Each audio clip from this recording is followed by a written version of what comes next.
Hi, this is Stacy with WTI.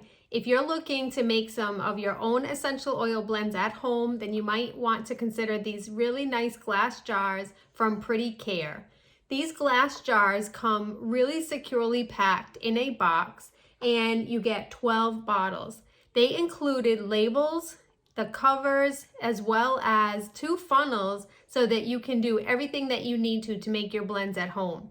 I also really like the handy tool that helps you to take the plastic thing off at the top because I always have a hard time with that.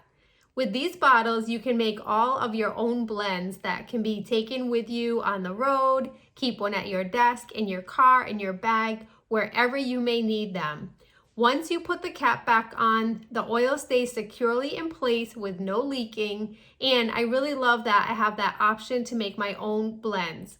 I have different times of the year where I might be wanting a different seasonal scent, and being able to make my own creations with these glass jars makes all the difference. I'm really impressed with the quality of the glass, the pretty amber color, as well as how packaged it was, and you get everything you need inside. So if you're looking to do some blends of your own at home, go with this kit. You'll be super happy. And that's my point of view.